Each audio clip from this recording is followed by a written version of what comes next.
Good afternoon and welcome. You're listening live to Heart-to-Heart, a program which aims to help you understand and to become your living self.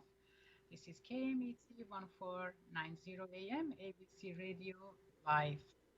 And I'm Mitra Refugian. I'm a licensed marriage and family therapist and a certified sexologist, offering this program to you today, along with my colleague, business partner, and best friend, Dr. Robert Jaffe, who's going to be introducing himself. Thank you, Dr. Rashidian. My pleasure. Welcome, everybody. We're here today to learn more about how we can be more loving and more joyful in our lives. Dr. Rashidian's show is an excellent one in providing information, insight, and wisdom into how we can create a better relationship and also a sexual relationship, which is we are all sexual beings. Sex is a very important part of our lives. And when we have a great sex life and a great relationship, we feel very supported, we feel connected, and we feel safe. And that's very important. So today we're going to learn more about how to do that. Exactly. So our phone number live here is 951 922 3532, and we would like to invite you to please join us. This program belongs to you, and we would like to hear from you, your questions, your comments, your experiences, because not only we're going to benefit from that, we're also going to help so many other people who are unable to contact us, and then your question and our answers are going to help many people. So ahead of time, thank you for your contributions and thank you for spending the next hour with us. We are going to talk about another aspect of human sexuality and sexual health care, which is basically for today how couples can have great sex, right? And people may wonder, what is all this sex talk about? The reality is that sex is an important part of our lives, right? It is. We come to this world as sexual beings, and from the day that we are born through the day that we die, we are sexual beings, right? And we come to this world through sex. Exactly, and we come to this world. So our sexuality is something that we cannot ignore. It is like ignoring our breathing. It is like ignoring our eating. It is like ignoring just about any other needs that we have, right? Correct. However, why the topic today was selected is because in therapy I see so many couples that they come in, right? And one of the first things they say, and by now, of course, you and I know if they're coming in for relationship issues, we know that they have sexual issues too. If they come in for sexual issues, we know they have relationship issues as well. So they are not separable from each other when it comes to couples therapy. And when they talk about their sex habits, they talk about their sex life altogether. They talk about their perceptions about sexuality. Excuse me. We see that uh, basically they don't know how to maintain a great sex life together, which primarily is fundamentally is based on their inability to communicate about so many aspects of sexuality, so many aspects that makes their sex life a great one, which we are going to break them down today, and we're going to be talking about them. Absolutely. And I also want to add that sex really is about an exchange of energy. That each of us is energy, and that our emotions, our thoughts, feelings, all are energy states. And when we vibrate at a certain frequency, actually in the process of reading a book called Frequency, and it talks a lot about how we vibrate at a certain frequency. The people around us can feel that and are drawn to our frequency or are repelled by our frequency. And so our attitude and the way that we view ourselves and the way that we view our partners has a lot to do with whether we are drawn toward the other person and how much we want to give and receive to and from the other person. And that includes in all ways, and especially in our sexuality. Exactly. Yes. So, and I like the topic of the frequency. Mhm. The exchange of energy between Yes. individuals. Hmm. Just this energy can be different frequencies, right? Right. Some they stay at the level of just friendship. Some stay at the level of just colleagues. Some stay at the level of siblings relationships, so, and then some is limited to or expanded to romantic relationships. Absolutely. Right? So the frequency of love and connection is different among different relationships, but what we're referring today is romantic relationships that involve sex. Hmm. Right? Right. So we see that as much as we see couples that they don't have great sex life, and we want to help them today to as much as time allows. Let's learn from those that they have great sex.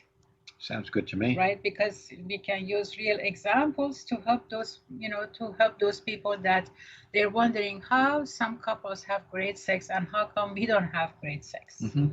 Right? Right. So one of the number one thing that I see in couples, and I hear it also from my other colleagues and those who are involved in sex therapy, that couples who have great sex as they define it is because they define sex so broadly. In other words, sex is not limited to having orgasm. Mm-hmm. Or having the hottest orgasm, because first of all, these are non-tangible measures. Great orgasm or hot orgasm, it's subjective experience. What seems to be so hot for one may not be a great one for another one, right? So subjective experiences are different, but what we're talking about is sex is not just limited to have intercourse, right? And usually people who are having great sex, their focus is on intimacy. Their focus is on how to maintain intimacy all the time among themselves, between the two. Yes. Right. What I want to just add to that is that I see intimacy as a euphemism for in, to, me, see. Yes. In other words, what we want is for the person to see into us. Right. At our deepest level, and to say, even though you may not be perfect, you're perfect for me. Exactly. Yeah. Right. And then so that once that intimacy is there for the most part, right, as a prime factor of their relationship, sex automatically happens. And sex that they have is not based on a schedule. So it's not a Friday night sex. It's not a Saturday morning sex. It is not, have a date night to have sex. It happens as it feels like having sex with each other. Right. And since it's based on intimacy and there is no obligations or any other contract format, it's going to be the most joyful sex that they ever have every time. And so what you're saying then, I think, is that you can't make a date to have sex. You can make a date to have sex. Well, no, what I'm saying is that well, yeah, you can, but what I'm saying is that you can't really make a date to have sex because you're not sure if you're going to be in the mood. Right. And you can't force it. But you can make a date to be together. Right. And if you're together and you're feeling close and intimate, then sex can often occur. Exactly. Yeah. And usually sex that happens with intimacy, according to reports of the clients themselves, is the best felt sex ever. That's what they say, because the closeness is there, you know, the understanding each other, like you said, intimacy, you know, concept of intimacy is there, right? Right. Which is really, really important, right? And then that also indicates that when couples, you know, treat each other lovingly and with intimacy, uh, they, in the long run, they are able to maintain a healthy sex life. With intimacy. With intimacy. Yes. Exactly. Right. So that's that. And then the next thing that they do, and I really do welcome this, and I really encourage, you know, couples to do this, right, is to get educated, right? To get educated about each other, right? What are the pleasure zone for each of you, right? Well, where do you think, you know, you like to be, you know, touched? Where do you want to, I mean, how do you want to have sex? You know, what really turns you on? If you don't know that about yourself, if you don't know that about your partner, right, then how can you relate to each other? Now, earlier you and I, we were talking about, you know, people have just sex relationship with each other. So they have sex partners. And that's a format of having sex. And there is nothing wrong with that, right?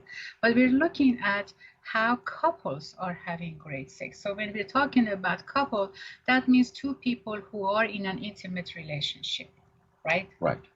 So when it comes to that, so couples need to know about each other more in depth, you know, more in depth about what works for each of them, what works for you, what works for him, what works for her. And, you know, you don't know that beforehand. So the best way is to just feel comfortable with each other, just to ask. You know, is this what we're doing is working for you? If what we're doing is not working for you, what would you like instead? How would you like it? You know, how often do you want it? So the more communication, the more information you get from your partner, the more you are able to, you know, educate yourself about how to pleasure each other. And I think that's the key factor that's really missing, because many couples that I hear from, especially those that they come from closed culture, that those that they are not open to modern sexuality, they kind of only have expectation. It is as though the other person must know, you know, what to do, or must know how to perform, right? Right. And sex becomes only about them, therefore it's not about, you know, connecting to each other. Right. Yeah, absolutely. And so, especially, like you said, especially in closed cultures, but I think in all societies, people have expectations, and the expectations often are based on what they saw happening between their parents. Right. And certainly, if what they saw happening between their parents was a lot of love, a lot of touching, a lot of intimacy, then they had positive role models, and a lot of people didn't get that. Exactly. Yeah. So let's talk more about this after our commercial break. Sounds good. Wonderful. Heart-to-Heart Counseling is here for you.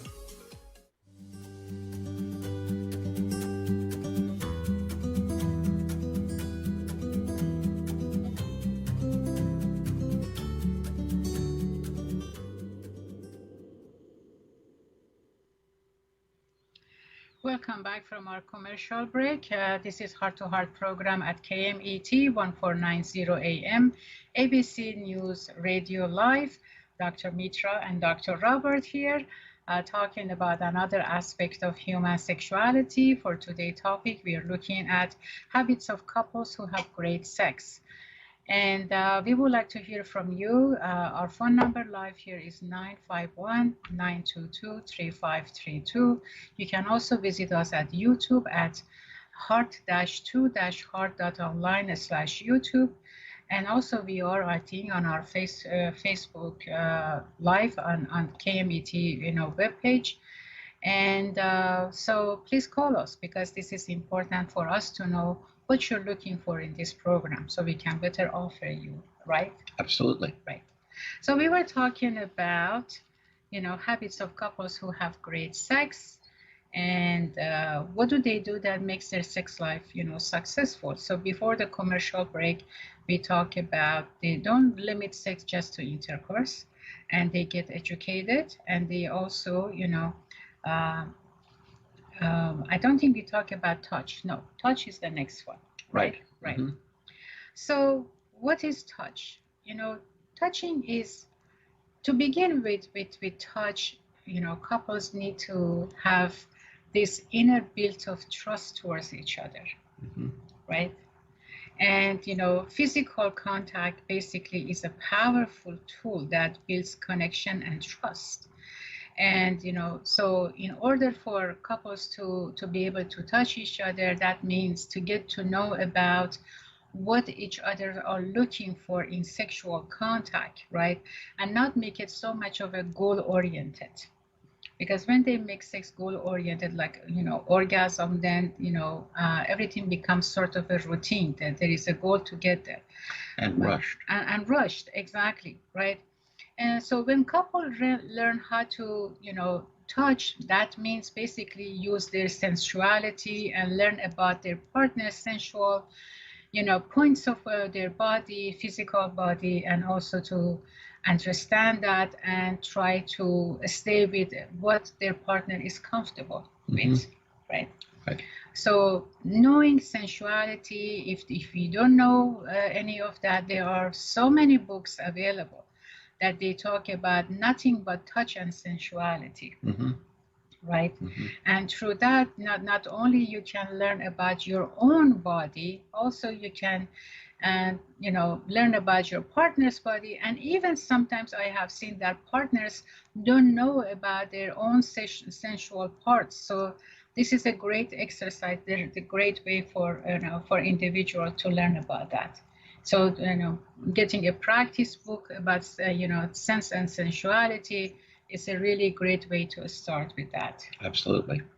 Yeah. And I don't want to add that will probably not be of much help if there isn't an emotional connection in Exactly. the relationship. Right. Yeah, So so the to say emotional intimacy connection is the first needs to one. it Yeah. needs to go together, I Right. think. Yeah. Yeah. Exactly. Yes. I mean, without emotional connection, without intimacy, basically many of what we are presenting here today may not actually happen. Right. Right. So we hope that you already have that built deep-rooted intimacy between the two of you. And you both have the same goal, which Right. is to be as connected as you can, as much of the time as you can. Right. Because we believe that foreplay starts outside of the bedroom. Yes, exactly. And sometimes many days before. Well, that's what I'm saying, starts outside of the bedroom. Right. Yeah. Right. I hear from couples that I work with, they said, okay, well, my husband comes home and he looks at me and he says, okay, I'm ready. I see you in the bedroom in 5 minutes. And then she says that, he calls that foreplay. He gives me 5 minutes, warning time. And how am I supposed to get ready in 5 minutes when I'm not, he just came out, out of the door, and I'm here in the kitchen and making dinner, and suddenly he's ready to go. And then he tells me that 5 minutes is my, foreplay time. So we hear so many of these stories, and then, and we realize that, and it's not their fault. I'm not criticizing anybody. Honestly, many people don't know how to be sexual. They don't know how to be sensual. We never received that formal education about, what is sex and what is sexuality. Right? That's why we are offering all these programs to make it easier on people. And for people to be sexual and sensual, there is always a level of shame there, right? Inner shame. Well, so, no, I wouldn't say always. Okay. No, I wouldn't say no. I don't think that. I don't think everybody carries a level of shame about their inner sexuality and sensuality. Majority do. Well, a lot of people do, but there are people who don't. Yes, there are people who don't. Yeah, yes. Yeah. And but we're looking at dominant majority. Well, I'm just saying. I don't want to make it ubiquitous that everybody carries that, but we all carry issues related to our sexuality. I think. Yeah. Yes. Okay. All right. Are we in agreement with that? We are. We are in agreement. Okay. Right.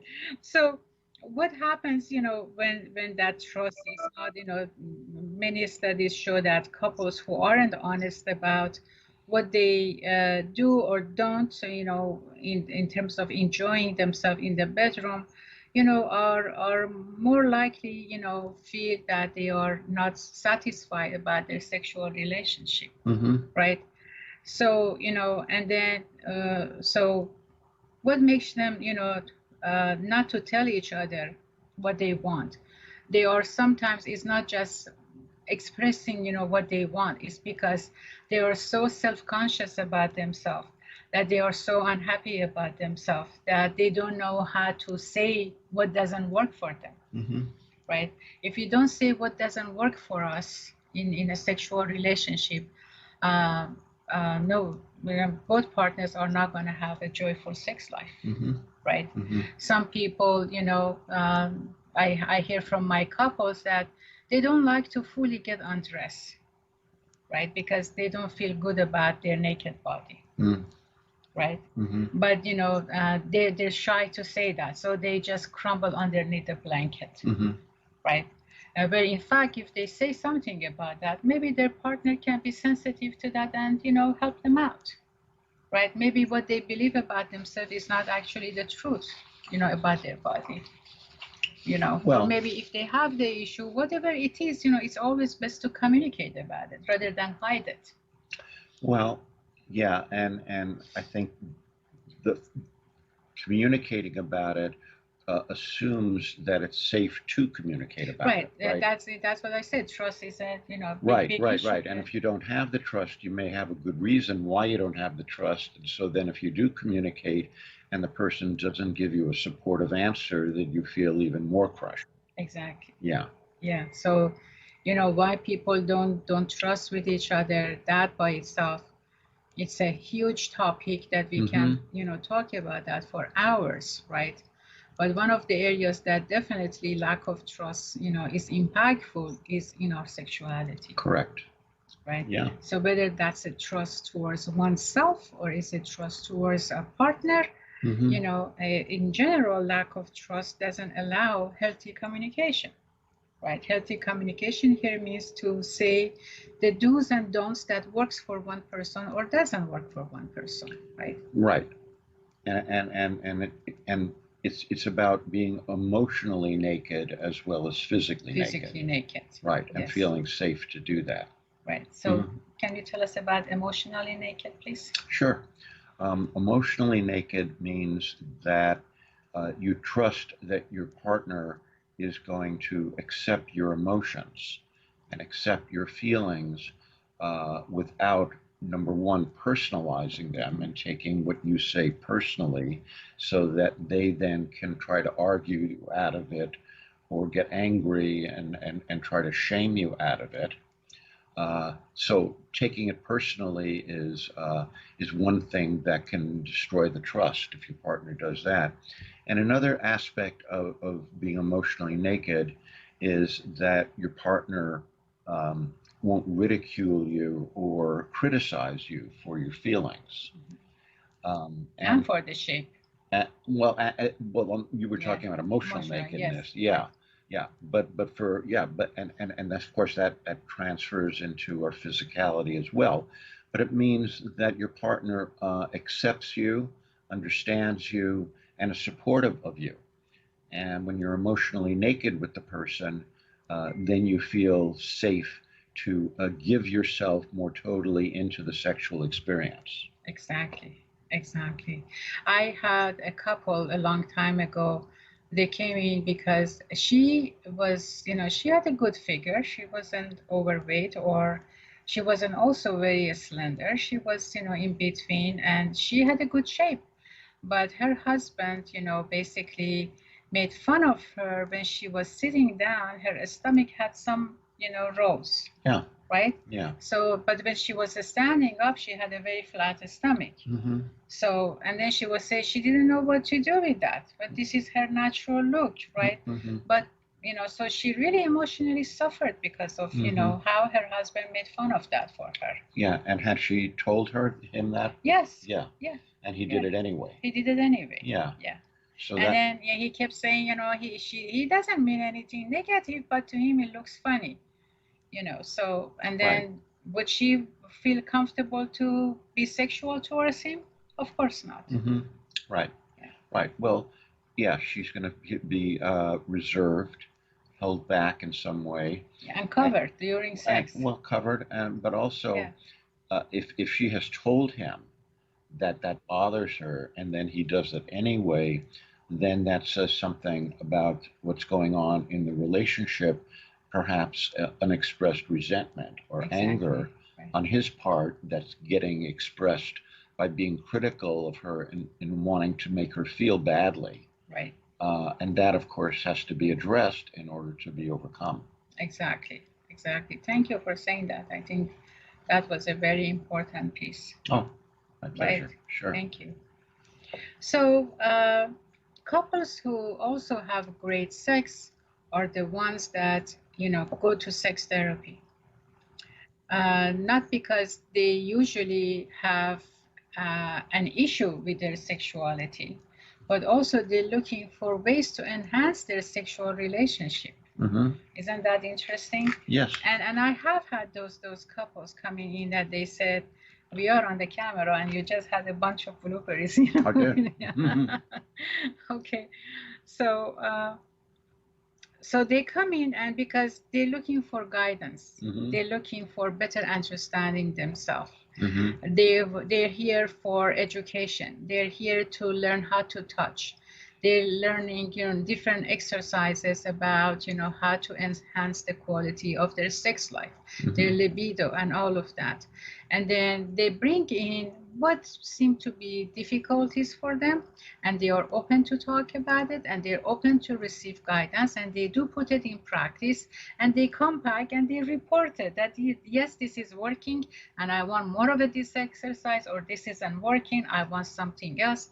So their sense of curiosity about how to improve their sex life is just incredible. Mm-hmm. They really make it a part of their schedule. They really spend, they invest in that because they believe that the better sex life that they have, the better and happier they are in their relationship. I just had a meeting with a great colleague of mine, and she said that three things have kept her really energetic and great in her life, and one of them is exercise, one of them eating right, and the other one is sex, healthy sex.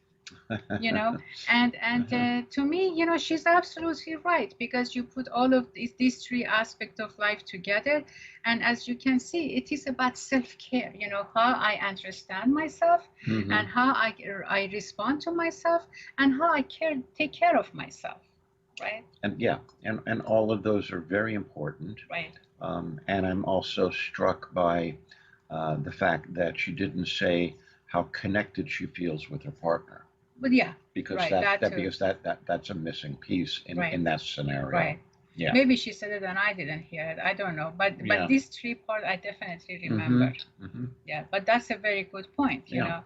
Having that intimate connection, with our partners is essential to go after something so valuable and be able to talk about, communicate better, understand our sexual self better are really the key to have an intimate, deep rooted, intimate, sexual relationship Yes. with our partner. The other thing that couples who have great sex do is that they stay flexible. So what exactly that means? People think there is only one way of having sex, Mm. right? Mm-hmm. When you say stay flexible, I think of a ballerina. And how flexible she is, and how beautiful it is because she's so flexible. And of course, that's at the physical level, but at the emotional level, I think it translates pretty much into the same thing, that our flexibility in the way that we operate with our partners is not so predictable. That we can have different ways in which we interact with them, and as long as it's all based on kindness and care, then it keeps the relationship fresh and new. Exactly. Flexibility about how often wants to have sex, Mm-hmm. right?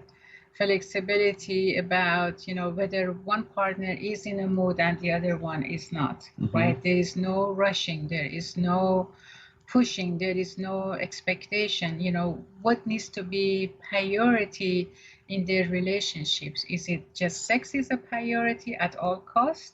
Mm-hmm. Or is it a combination of health, a combination of physical health, emotional health, and many other things are important as well? Because once we have peace of mind in any other areas of our life, we definitely can attend to each other sexually far more peacefully. And I want to add that I think especially women, but men too, want to know that they are more than just a sexual vehicle. Exactly. So that when you want to have sex with someone and if the other person isn't there, isn't in the mood, that you can just say that's okay. Well, let's just hold each other, or let's Right. just talk with each other, Right. and it's really going to be okay. Exactly. Yeah. So let's talk more about this after our commercial break. Indeed.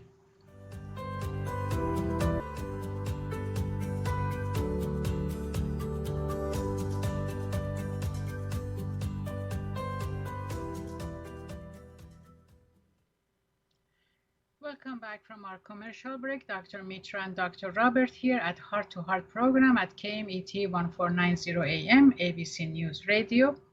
We are talking about how to have a great sex among couples. And please call us 951-922-3532 and also introduce this program to those that you believe can benefit from this program. And we thank you for sharing this hour with us. So, Dr. Robert, we were talking about, flexibility, right? Mm-hmm. As part of flexibility, we're talking about couples who stay curious and flexible about their sex needs tend to feel better about themselves too. Right. It's all part of self-care. It's part of self-care, Mm-hmm. right? Right. Being curious about each other. What does my partner like and what does my partner doesn't like? Yeah, I always feel sad when I go out to a restaurant and I see two people, older people usually, sitting there sharing a meal together and not communicating. Yeah. Sometimes they're on the phone, sometimes they're playing with their phone, sometimes one of them's reading a newspaper, and I thought, well, they've lost their curiosity. They think they know it all about their partner, and that makes me sad. And usually these are the partners that they have stopped having sex a long time before that. Mm-hmm. Correct. And that is so sad. And you mentioned cell phones, and we all have the cell phone and we can't live without them these days, right? For a variety of reasons.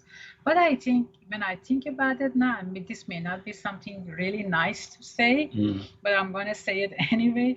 I think when we go to restaurants, having a cell phone with us should be mandatory, not having it.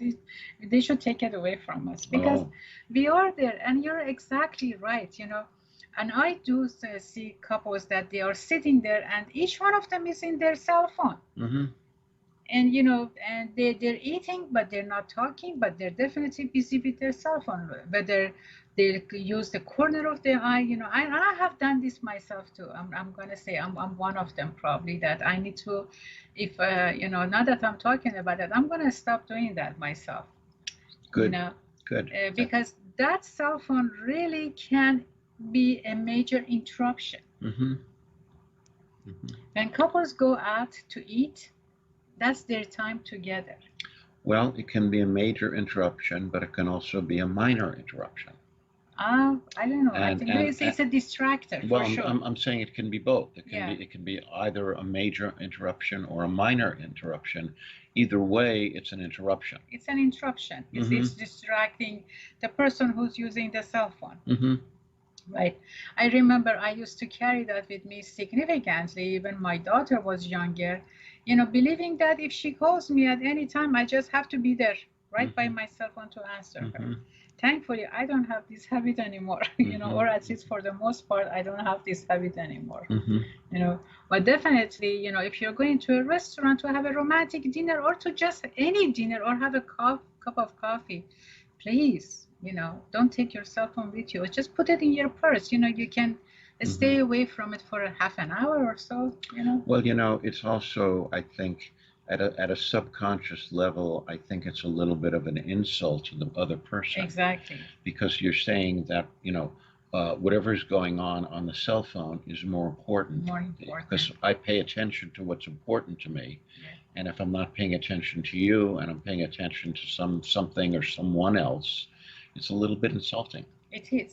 Yeah, no, I can definitely see that. And I'm guilty of doing that myself. I do have my cell phone with me, but lately I have learned to just put it in my purse, and not put it on the table. So I think that's a good step, right? That's a good step forward. And then, you know, couples who go there and have a romantic dinner, and then with a variety of cell phone interruption, then they go home and they expect to be romantically, you know, be engaged in a sex activity, where in fact they haven't been romantically, you know, engaged with each other at the level that they should have been, right? Because they have been also involved with their cell phone communication. Right. Right. So there you go. So all that work and all that time and all that foreplay was just for nothing, perhaps. Right. I agree.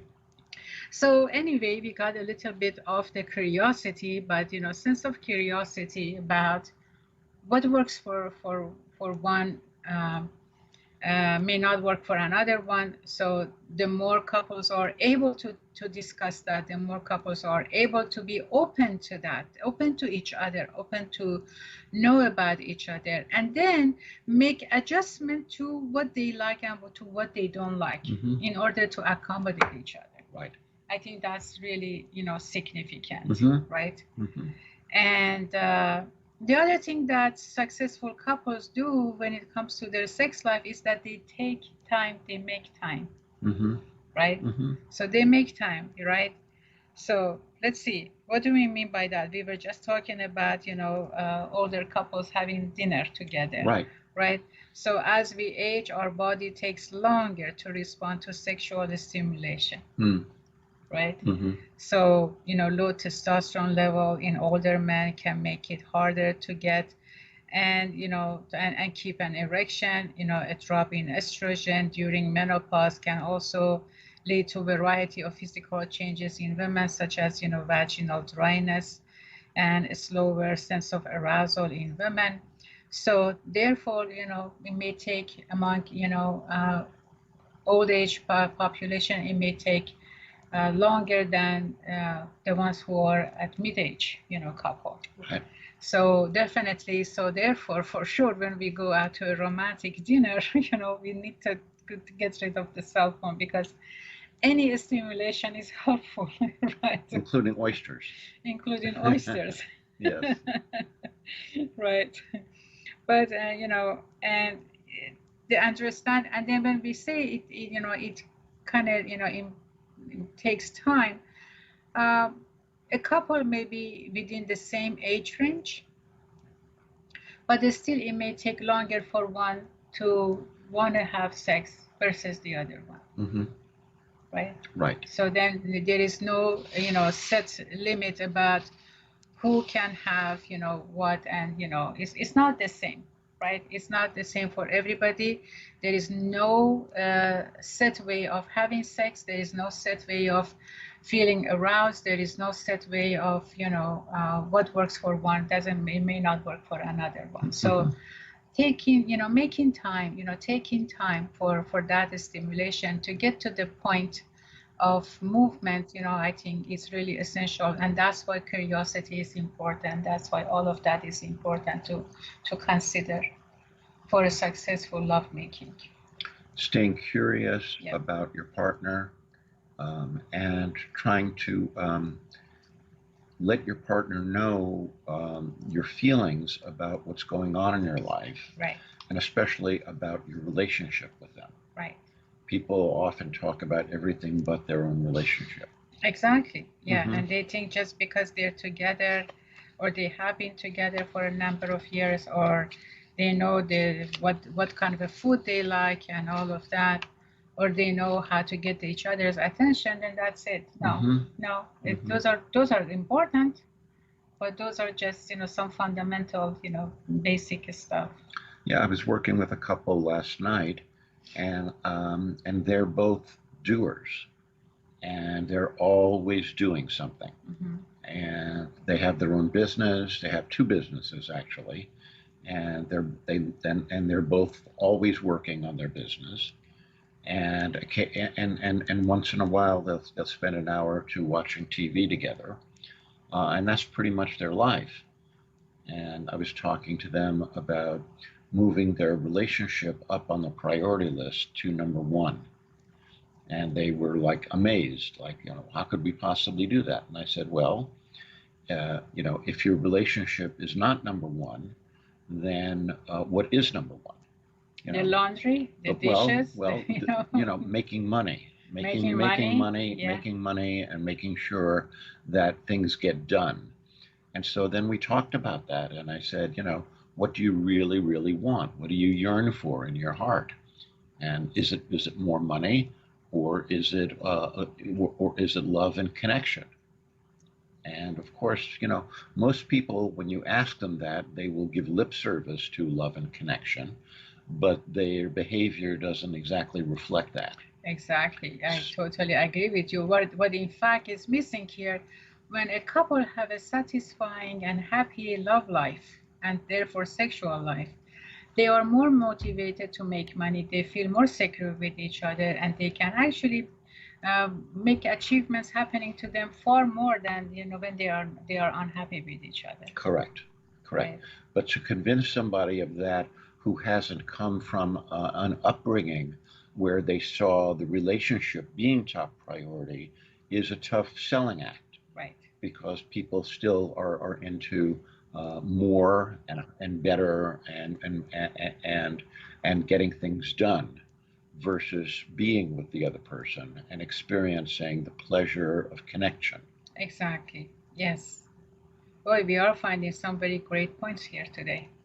Oh, right? I think so. Yeah. Yeah. This is really getting deeper than I anticipated it's going to get.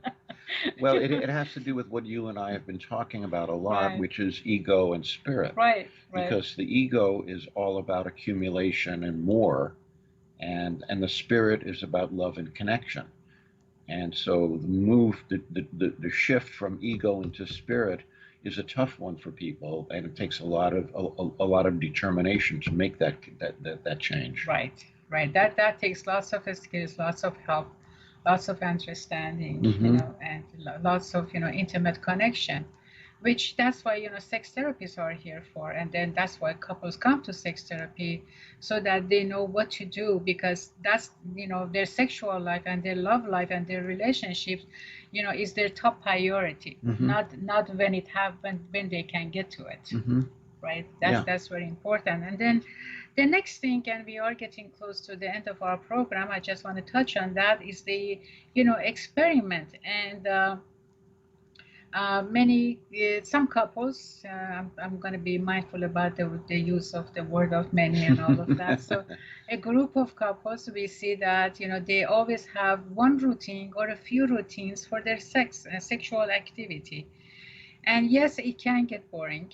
Mm-hmm. Right? If you just can you just eat cheeseburger every day for the rest of your life? No, it gets boring. You want something different, right? Mm-hmm. Can you have like certain actions every day? No, it gets boring. So experimenting different positions, different formats of having sex, and talking about each other, that how each experience meant to your partner, to yourself, whether that was fun, was it happy, was it fulfilling, what did it look like, feel like to you, is very important to talk about. And so there are so many books out there that they teach about different formats of sex. I have a couple that they are pregnant, and they were asking me, is it okay if we have sex during pregnancy? And I said, sure. And they said, but how do we do it?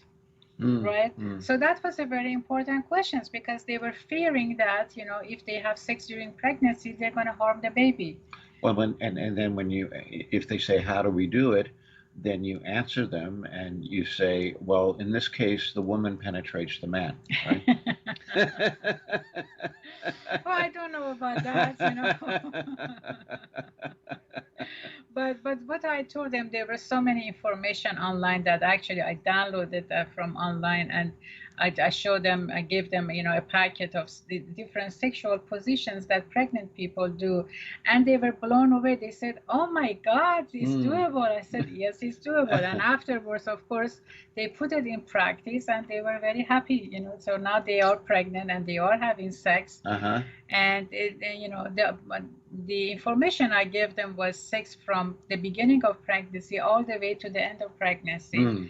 And they said, wow, they could never imagine that they can have certain positions for pregnancy. Even the tummy is so big and they still can enjoy sex. Yeah. And of course, each person, each case is different. And of course, each pregnant couple, they need to consult physicians to make sure, if any activity that they want to do, including sex activity, is safe for them, right? Especially as they get closer to the end, right?